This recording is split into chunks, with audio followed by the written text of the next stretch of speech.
Emotional manipulation is when someone makes you feel like it's your fault that they're upset with you. They make you doubt yourself. And in many cases, the person who is doing this is someone that you love or care about. There are 11 things that you should look out for that could be signs that someone is trying to emotionally manipulate you. Let's go take a look at them right now. Number 1. The freeze out.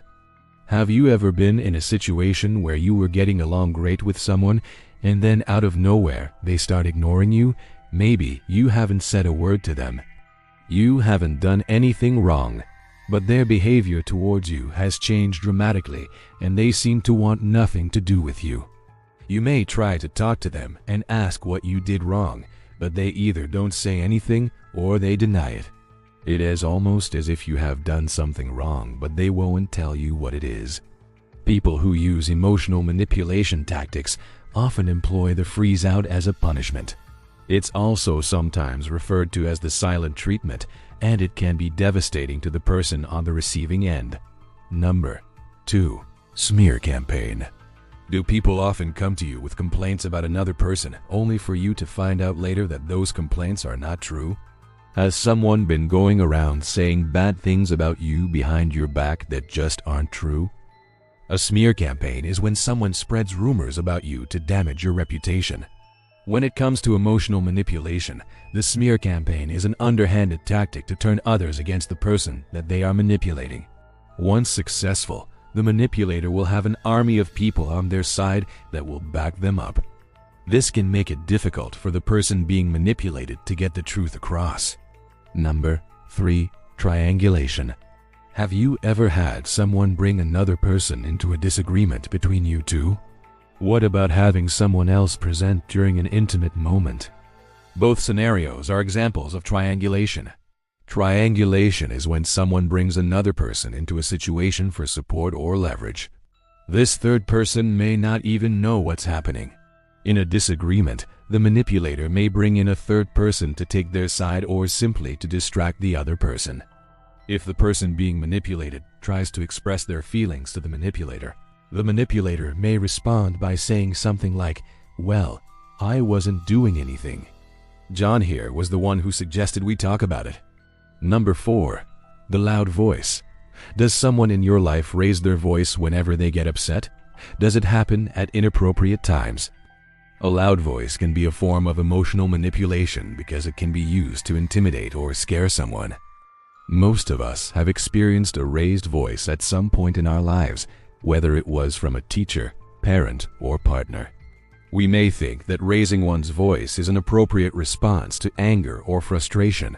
However, if it's used habitually or excessively, there may be an underlying issue of emotional manipulation. Number 5. Gaslighting. Are you questioning your memory? How about your perception? Well, that's exactly what gaslighting is all about. It's making someone question their own judgment or sanity. Someone who uses gaslighting tactics will purposely confuse you so that you begin to question your own thoughts and feelings. An example would be you telling a friend, "I felt disrespected by my boss today," to which the friend replies, "Oh, you're too sensitive. There's no reason for you to feel that way." The person is making you question your own feelings. Number 6. The guilt trip. Do you know someone who always apologizes profusely when they do something wrong? While most of us apologize when we do something wrong, excessive apologizing could be a sign of emotional manipulation. Manipulators often make people feel guilty so that they will do what they want them to do. Instead of saying, "I'm sorry, I didn't clean the house," they might say, "I'm sorry I'm such a lazy person that I didn't clean the house. You must think I'm horrible now, right?" They are intentionally making themselves look weak to make you feel guilty. Number 7. Playing the victim. Have you ever been with someone who always seems to be the victim? Someone who uses emotional manipulation tactics will always blame others for their mistakes or problems, may never admit when they are wrong. Rather, they will deflect and place the blame on someone else. You may notice that these people tend to say things like, "Everyone is against me," or "I always end up being the victim." Number 8. Broken record. Have you ever tried to explain to someone that you don't agree with them? Did they respond by repeating the same thing that you've already told them? This is called the broken record technique, and it's a form of emotional manipulation. With this method, the manipulator will continue to repeat the same phrase over and over again until the other person gives in. Say you don't want to eat meat. A broken record manipulator might say, "You're being selfish. Everyone eats meat. Why shouldn't I be able to eat meat?" No matter how many times you tell them why you don't eat meat, they will continue to ignore it and attack you for being selfish. Number 9. Withholding is another tactic.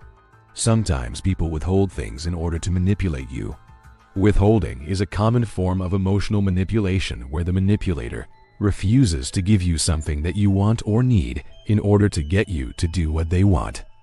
Oftentimes, withholding is paired with the broken record tactic. A classic example of withholding is a parent refusing to speak to their child unless the child cleans their room. Number 10. Crying. Crying could be an appropriate response to feeling sadness or pain, but it could also be used as a manipulative tactic. A person who uses crying as a manipulative tool will only cry when they know it will get them what they want. Oftentimes, this is done subconsciously, and the person doesn't even know that they are doing it. Imagine you're trying to break up with someone. That person begins to cry. It may be hard to break up with them in that moment. Unless you're certain that they are using the tears as a manipulative tool, it may be best to stay calm and reiterate that the relationship isn't working out. And number 11. The threat. Does someone in your life make you feel like you have to do things their way or else? Threats could be direct or indirect.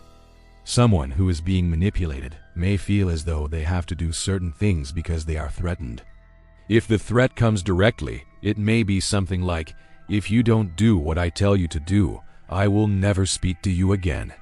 Indirect threats may sound like, "I don't want to lose you," implying that if you don't do what they want, they will leave you. Either way, threats are a clear indication that someone is trying to emotionally manipulate you.